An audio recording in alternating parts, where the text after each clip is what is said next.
Good morning to all. നമ്മൾ അടുത്ത discuss ചെയ്യാൻ പോണത് ഡിറക്റ്റിംഗ് ആണ്. ഡയറക്റ്റിംഗ്. ഓക്കെ, അപ്പോൾ നമ്മൾ എന്ത് ചെയ്തു? പ്ലാൻ ചെയ്തു, ഓർഗനൈസ് ചെയ്തു, സ്റ്റാഫിനെ എടുത്തു, ഓർഗനൈസേഷന് വേണ്ട സ്റ്റാഫുകളെ എടുത്തു. ദെൻ അടുത്ത ഫംഗ്ഷൻ എന്ന് പറയുന്നത് ഡയറക്റ്റിംഗ് ആണ്. Directing means giving instructions and guiding people in doing work. Okay, അപ്പോൾ ഡയറക്റ്റിംഗ് എന്ന് പറഞ്ഞു വെച്ചാൽ വെറുതെ ആളുകളെ എടുത്തിട്ട് കാര്യമില്ല, അവർക്ക് വേണ്ട നിർദ്ദേശങ്ങൾ കൊടുക്കണം. വർക്ക് ചെയ്യാനുള്ള ഗൈഡൻസും നിർദ്ദേശങ്ങളും കൊടുക്കുക, അതിനെയാണ് ഡയറക്റ്റിംഗ് എന്ന് പറയുന്നത്. In the context of management of an organization, directing refers to the process of instructing, guiding, counselling, motivating and leading people in the organization to achieve its objective. അതായത് മാനേജ്മെൻറ്റിനകത്ത് ഡിറക്റ്റിംഗ് എന്ന് പറഞ്ഞു കഴിഞ്ഞാൽ എന്തൊക്കെയാണ്? ഇൻസ്ട്രക്ഷൻസ് കൊടുക്കുക, guidance കൊടുക്കുക, counselling കൊടുക്കുക, സബോർഡിനേറ്റ്സിനെ, വർക്കേഴ്സിനെ motivate ചെയ്യുക, ലീഡ് ചെയ്യുക, ടു അച്ചീവ് ഇറ്റ്സ് ഒബ്ജക്റ്റീവ്. എന്തിനു വേണ്ടിയിട്ടാണ്? ആ ഓർഗനൈസേഷൻ്റെ ഒബ്ജക്റ്റീവ്സ് അച്ചീവ് ചെയ്യാൻ വേണ്ടിയിട്ട്. അപ്പോൾ അത്രയേ ഉള്ളൂ. ഡിറക്റ്റിംഗ് എന്ന് പറഞ്ഞു കഴിഞ്ഞാൽ മാനേജ്മെൻറ്റിനകത്ത് ഡിറക്റ്റിംഗ് എന്ന് പറഞ്ഞു കഴിഞ്ഞാൽ ഒരു ഓർഗനൈസേഷൻ്റെ ഒബ്ജക്റ്റീവ് അച്ചീവ് ചെയ്യാൻ വേണ്ടിയിട്ട് ആ ഓർഗനൈസേഷനകത്ത് വരുന്ന വർക്കേഴ്സിന് അല്ലെങ്കിൽ ആളുകൾക്ക് വേണ്ട ഇൻസ്ട്രക്ഷൻസ്, ഗൈഡൻസ്, കൗൺസിലിംഗ്, മോട്ടിവേഷൻ, അതേപോലെ തന്നെ അവരെ ലീഡ് ചെയ്യുക, ഇത്രയും കാര്യങ്ങൾ ഉൾക്കൊള്ളുന്നതാണ് ഡയറക്റ്റിംഗ് എന്ന് പറഞ്ഞു കഴിഞ്ഞാൽ. ഓക്കെ, അപ്പോൾ ഈ തേർഡ് മൊഡ്യൂളിൽ നിങ്ങൾക്ക് പഠിക്കാനുള്ളത് ഡയറക്റ്റിങ്ങിൻ്റെ ഇമ്പോർട്ടൻസ് ആണ്. എന്തുകൊണ്ടാണ് ഡയറക്റ്റിംഗ് ഇത്രയും ഇമ്പോർട്ടൻ്റ് ആയിരിക്കുന്നത്? First one, directing, importance of directing. Okay, directing initiate actions. First one, initiate actions. Directing helps to initiate action by people in the organization towards the achievement of desired objectives. അതായത് ഡിറക്റ്റിങ്ങിലൂടെയാണ് action ഉണ്ടാവുന്നത്. അതായത് വെറുതെ എംപ്ലോയീസിനെ എടുത്തിട്ട് കാര്യമില്ല, ആ എംപ്ലോയീസിന് വേണ്ട നിർദ്ദേശങ്ങളും ഗൈഡൻസും കൊടുത്താൽ മാത്രമേ അവർക്ക് എന്ത് ചെയ്യാൻ പറ്റുള്ളൂ? വർക്ക് ചെയ്യാൻ പറ്റുള്ളൂ.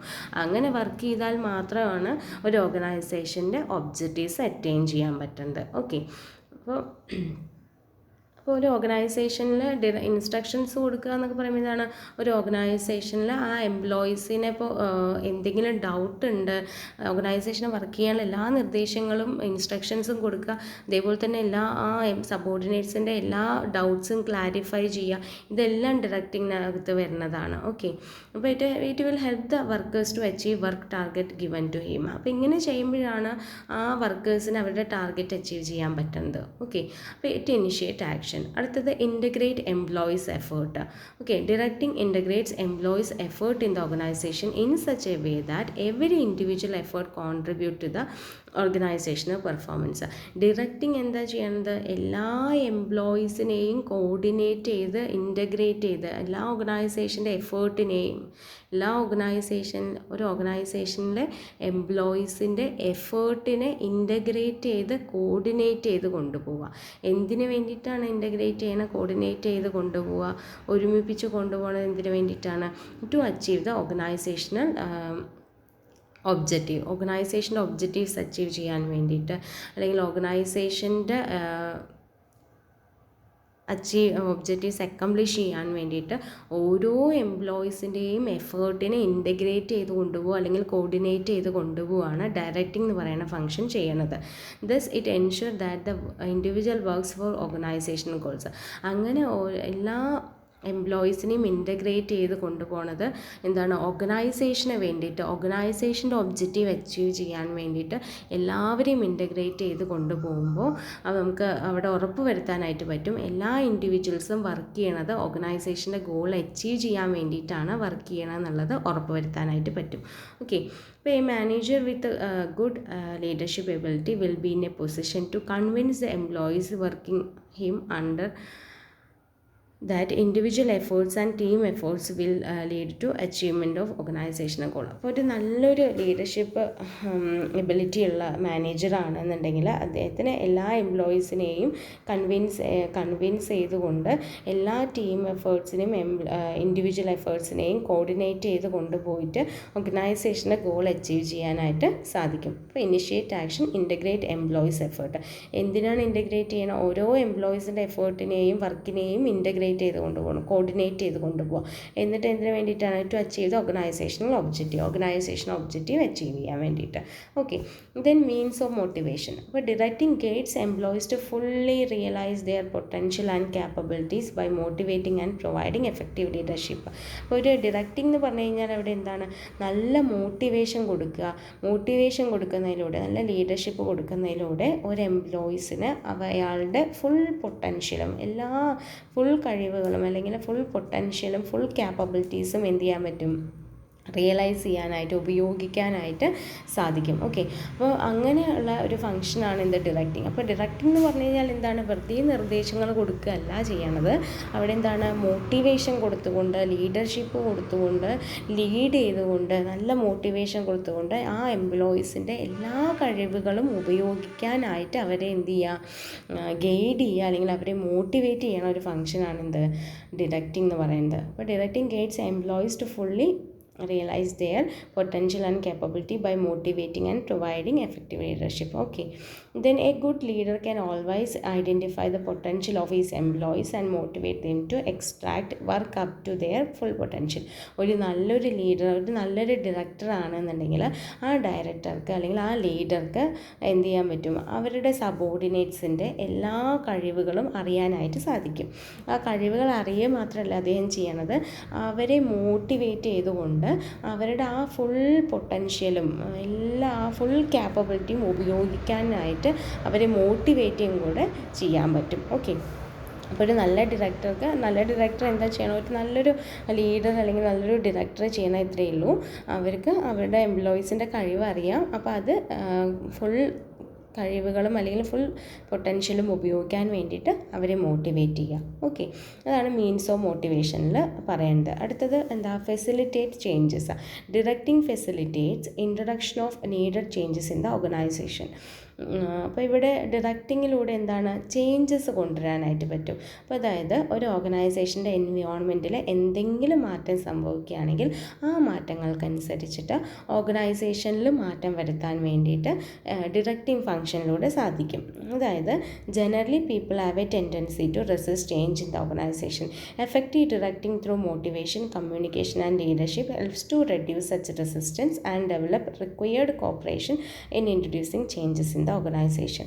ഓക്കെ, അപ്പോൾ അതായത് അപ്പോൾ എംപ്ലോയീസിന് ഒരു ഓർഗനൈസേഷനിൽ എന്തെങ്കിലും ഒരു ചേഞ്ച് കൊണ്ടുവരികയാണെങ്കിൽ ആദ്യം അവിടെയുള്ള എംപ്ലോയീസ് എതിർക്കും. ഞങ്ങൾക്ക് പറ്റില്ല അത് ചെയ്യാമെന്ന് പറഞ്ഞിട്ട് എതിർക്കുകയാണ്. പക്ഷെ ഒരു നല്ലൊരു ഡിറക്റ്റിംഗ് ഫങ്ഷൻ അവിടെ നടക്കുകയാണെങ്കിൽ ആ എംപ്ലോയീസിനെ എന്ത് ചെയ്യും? കൺവിൻസ് ചെയ്ത് ആ എംപ്ലോയീസിനെ മോട്ടിവേറ്റ് ചെയ്ത് ആ റെസിസ്റ്റൻസ്, അവരുടെ ആ എതിർപ്പ് എന്ത് ചെയ്യണം? കുറയ്ക്കാനായിട്ട് സാധിക്കും.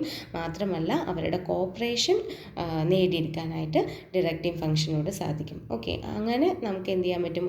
ഓർഗനൈസേഷന് അവർക്ക് ആവശ്യമായിട്ടുള്ള ചേഞ്ചുകൾ ഓർഗനൈസേഷനിൽ കൊണ്ടുവരാനായിട്ട് സാധിക്കും.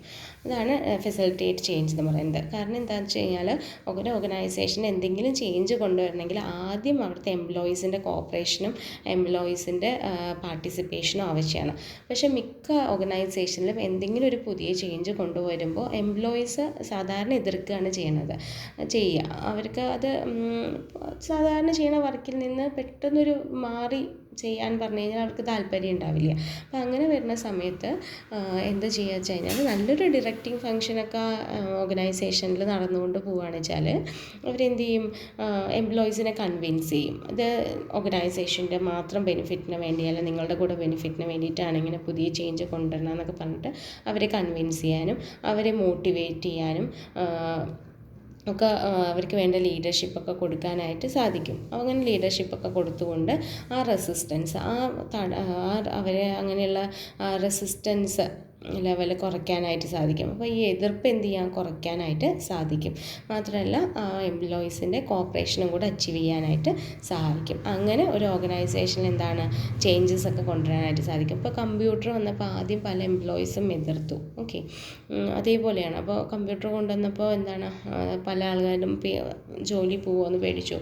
പിന്നെ പല വയസ്സായ ആളുകളൊക്കെ ആണെങ്കിൽ അവർക്ക് കമ്പ്യൂട്ടർ യൂസ് ചെയ്യാൻ അറിയില്ല. അപ്പോൾ അങ്ങനെ പുതിയൊരു സിസ്റ്റം കൊണ്ടുവരികയാണെങ്കിൽ അവരെന്ത് ചെയ്യും? അവർക്ക് പഠിക്കാൻ താല്പര്യമൊന്നുമില്ല. അങ്ങനെ പല ചേഞ്ചസും ഉണ്ടായിട്ടുണ്ട്.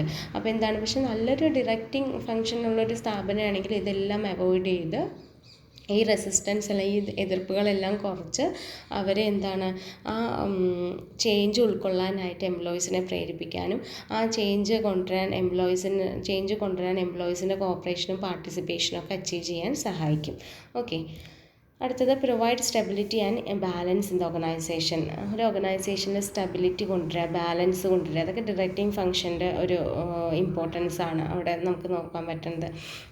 Effective directing helps to bring stability and balance in the organization since it fosters cooperation and commitment among the people and helps to achieve balance among various group activities and department.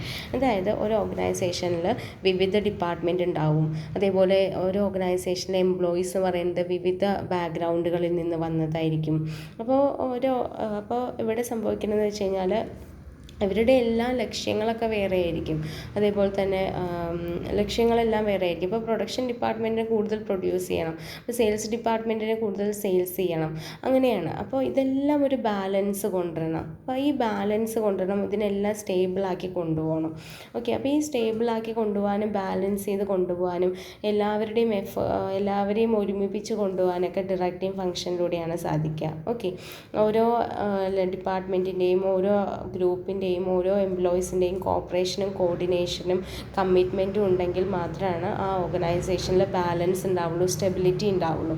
അപ്പോൾ ഇതൊക്കെ കൊണ്ടുവരാനായിട്ട് എന്ത് ചെയ്യും, directing function വിചാരിച്ചാലാണ് പറ്റണത്. Okay, അപ്പോൾ effective directing helps to bring stability and balance in the organization since it fosters cooperation and commitment among the people and helps to achieve balance among various group activity and the department. അപ്പോൾ ഇങ്ങനെ ഈ നല്ലൊരു directing function ആണെങ്കിൽ അതെന്ത് ചെയ്യും, ഓർഗനൈസേഷനിൽ balance അല്ലെങ്കിൽ stability ഉണ്ടാക്കാൻ സഹായിക്കേണ്ടത്. എങ്ങനെയാണ്, ആളുകളുടെ കമ്മിറ്റ്മെൻറ്റും കോപ്പറേഷനും ഒക്കെ ഉണ്ടാക്കിയെടുക്കുന്നതിലൂടെ. ഓക്കെ, മാത്രമല്ല വിവിധ ഗ്രൂപ്പുകൾക്കിടയിലുള്ള എല്ലാ കോൺഫ്ലിക്റ്റുകളും ഒഴിവാക്കിയിട്ട്, ഇപ്പോൾ സെയിൽസ് ഡിപ്പാർട്ട്മെൻറ്റും പർച്ചേസ് ഡിപ്പാർട്ട്മെൻറ്റും തമ്മിലുള്ള കോൺഫ്ലിക്റ്റ് ഒഴിവാക്കുക, അവരെ ഏകീകരിച്ച് കൊണ്ടുപോവുക. അങ്ങനെ വിവിധ ഡിപ്പാർട്ട്മെൻറ്റുകൾ തമ്മിലുള്ള എല്ലാ കോൺഫ്ലിക്റ്റുകളും അതേപോലെ തന്നെ അവരുടെ ആശയങ്ങളുള്ള വ്യത്യാസങ്ങളുണ്ടാവും. അപ്പോൾ അതെല്ലാം ഒഴിവാക്കി ഒരു ബാലൻസും ഒരു സ്റ്റെബിലിറ്റിയും ഓർഗനൈസേഷനിൽ കൊണ്ടുവരാനായിട്ട് ഡയറക്റ്റിംഗ് ഫംഗ്ഷൻ സഹായിക്കണം. അപ്പോൾ ഇതാണ് ഇവിടെ പറയുന്നത്. ഒന്ന്, ഇനിഷ്യേറ്റ് ആക്ഷൻ. അപ്പോൾ എന്താണ്, ഒരു ഓർഗനൈസേഷനിൽ എംപ്ലോയീസിൻ്റെ ഭാഗത്ത് നിന്ന് അവരുടെ ഓർഗനൈസേഷൻ ഒബ്ജക്റ്റീവ്സ് അച്ചീവ് ചെയ്യാൻ വേണ്ടിയിട്ട് ഇനിഷ്യേറ്റ് ആക്ഷൻ തുടങ്ങാൻ വേണ്ടിയിട്ട് സഹായിക്കുക. അതേപോലെ തന്നെ ഇൻ്റഗ്രേറ്റ് എംപ്ലോയീസ് എഫേർട്ട്, എല്ലാ എംപ്ലോയീസിൻ്റെയും എഫേർട്ടിനെ കോർഡിനേറ്റ് ചെയ്ത് ഇൻ്റഗ്രേറ്റ് ചെയ്ത് ഓർഗനൈസേഷൻ്റെ ഒബ്ജക്റ്റീവ്സ് അച്ചീവ് ചെയ്യാൻ വേണ്ടിയിട്ട് കൊണ്ടുപോവുക. ദെൻ അവർക്ക് ഒരു എംപ്ലോയീസിന് വേണ്ട മോട്ടിവേഷൻ കൊടുത്തുകൊണ്ട് ആ എംപ്ലോയീസിൻ്റെ ഫുൾ പൊട്ടൻഷ്യലും ഉപയോഗിക്കാൻ വേണ്ടിയിട്ട് അവരെ പ്രേരിപ്പിക്കുക. ദെൻ ഓർഗനൈസേഷനിൽ പുതിയ പുതിയ ചേഞ്ചുകൾ ഇൻട്രൊഡ്യൂസ് ചെയ്യാൻ വേണ്ടി ഓർഗനൈസേഷനെ സഹായിക്കുക. അതിന് വേണ്ടിയിട്ട് ആ എംപ്ലോയീസിനെ മോട്ടിവേറ്റ് ചെയ്ത് അവരുടെ കോപ്പറേഷനും അവരുടെ പാർട്ടിസിപ്പേഷനും ഒക്കെ ഉണ്ടാക്കിയെടുക്കുക. ദെൻ ആ ഓർഗനൈസേഷനിൽ വിവിധ എംപ്ലോയീസും അതേപോലെ തന്നെ വിവിധ ഡിപ്പാർട്ട്മെൻറ്റുകളും തമ്മിലുള്ള കോൺഫ്ലിക്റ്റുകൾ, അതായത് ആശയ തർക്കങ്ങളെല്ലാം ഒഴിവാക്കി അവിടെ ഒരു സ്റ്റെബിലിറ്റിയും ബാലൻസും ഒക്കെ കൊണ്ടുവരാനായിട്ട് സഹായിക്കുക. ഇതൊക്കെയാണ് ഡിറക്റ്റിംഗിൻ്റെ ഫംഗ്ഷനായിട്ട് വരുന്നത്. ഓക്കെ.